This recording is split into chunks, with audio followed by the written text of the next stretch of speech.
ছাত্ৰীসকল আজি আলোচনা কৰিম ক্লাছ 10ৰ গণিতৰ অনুশীলনী 4.3 ৰ 1 নম্বৰ প্ৰশ্নৰ পৰা 1 নম্বৰ প্ৰশ্ন দিছে বৰ্গ সম্পূৰণ পদ্ধতিৰে তলৰ দ্বিঘাত সমীকৰণবোৰৰ মূল যদি বৰ্তে ওলোৱা যদি মূল আছে ওলাব লাগিব এৰ 1 আৰু 2 আগৰ ভিডিওত আলোচনা কৰা হৈছে গতিকে আজি 3 ৰ পৰা আলোচনা কৰিম 3 দিছে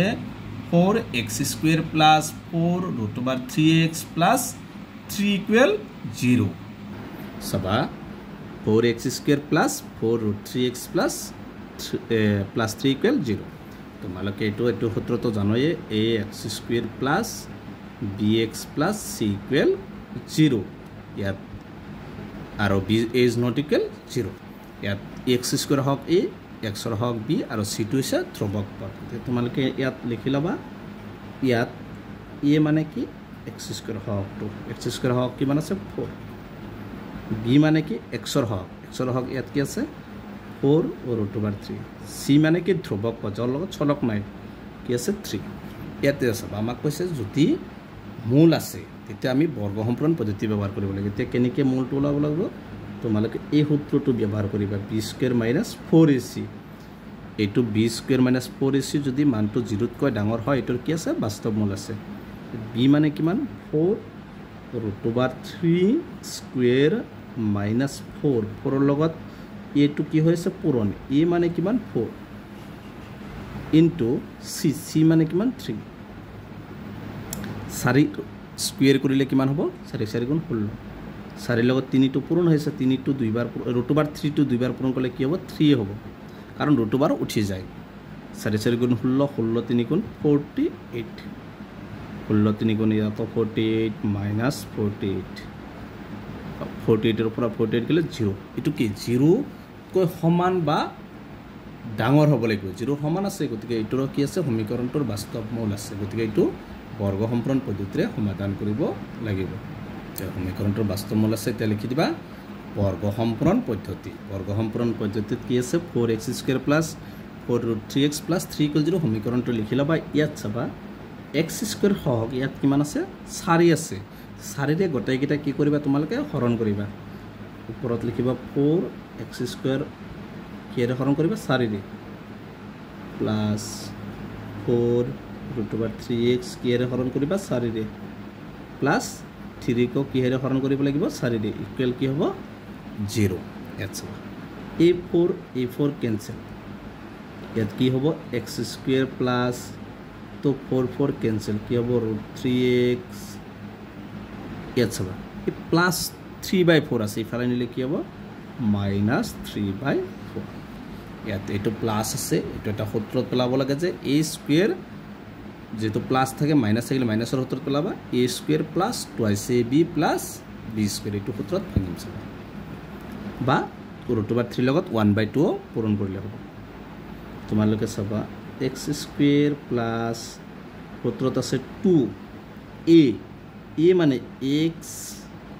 ইয়াত চাবা b টো কিমান লিখিব কি লিখিব লাগিব চাবা b টো লিখিব লাগিব কিমান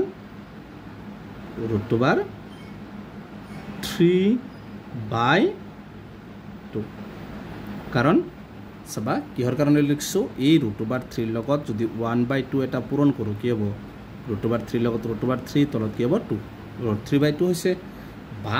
তোমালোকে সূত্ৰত পেলাব পাৰিবা যে a² + 2a মানে x a b মানে কি √3/2 কিহৰ কাৰণে আছে 2 কেনসেল যাব কেনসেল গলে কি হ'ব √3x এই সংখ্যাটোই থাকিব লাগিব প্লাস b² b মানে কিমান √3/2 স্কয়ার আৰু ইফালে আছে কি -3/4 ইফালে কি বিচিকে লেখা হৈছে চোৱা এই সংখ্যাটো যদি আমি কাটাদি কৰো আমি এই √3x এ পাম কিন্তু এইটো বস্তু বিচিকে লেখা হৈছে গতিকে এই বস্তুটো ইফালে লিখিবা প্লাস আছে প্লাস থাকিব মাইনাস থাকিলে মাইনাসতে লিখিবা √3/2 স্কয়ার আছে স্কয়ার দিবা সেম আগৰটোত সেম লিখিবা কিনে এতিয়া চাবা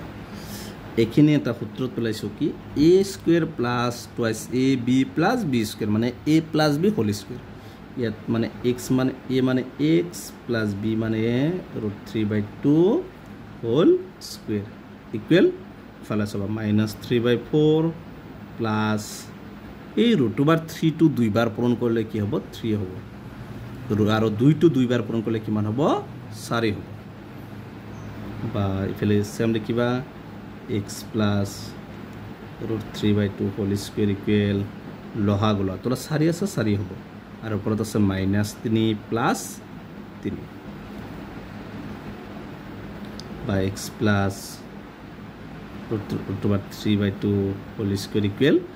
-3 এটা প্লাস 3 মানে কিমান হ'ব 0 তল 4 বা x plus √3/2 whole square equal শূন্যৰ লগত তোমালোকে জানো যেটো হৰণ বা পূৰণ কৰিবা কি পাবা শূন্যই পাবা এতেকে এতিয়া স্কয়াৰটো উঠাই দিবা x প্লাস √3/2 কাৰণ স্কয়াৰটো কিহৰ কাৰণে উঠাই দিবা এটো x plus √3 whole square equal শূন্যৰ কি বৰ্গমূল কি শূন্যই হ'ব শূন্যৰ আগত প্লাস মাইনাস একো নবহে এতেকে x এসবা x প্লাস কি আছে √3/2 ইকুয়াল 0 বা x ইকুয়াল প্লাস √3 আছে যদি সমান চিহ্ন হ'ব ফালে ন কি হ'ব -√3/2 প্লাস থাকিলে কি হয় মাইনাস গতিকে সমীকৰণ 2 টা आंसर কি হ'ব -√3/2 এটো হৈছে 4.3 একর 3 নম্বৰটো आंसर 4 নম্বৰত আছে 2x² plus x plus 4 equal 0 ইয়াত তোমালোক a b ধৰি লবা a মানে কিমান x² হক 2 b মানে x ৰ হক একনে মানে 1 আৰু c মানে ধ্ৰুবক পদ কিমান দি আছে 4 এটা সব বাস্তৱ মূল আছে নাই তোমালোকে পৰীক্ষা কৰি লবা প্ৰথমে বাস্তৱ মূল যদি থাকে বৰ্গ সম্পূৰণ পদ্ধতি ব্যৱহাৰ কৰিবা তো সূত্ৰ b² - 4ac b মানে 1² - 4 a মানে কিমান 2 * c মানে কিমান 4 1 - 4 2 8 8 4 32 32 পৰা 1 গলে কি হ'ব -31 -31 কি 0 কৈ কি সৰু গতিকে এইটো আৰু বৰ্গ সম্পূৰণ পদ্ধতিৰে সমাধান কৰিব নালাগে কাৰণ ৰৈখিক কাৰণ সমীকৰণটোৰ বাস্তৱ মূল নাই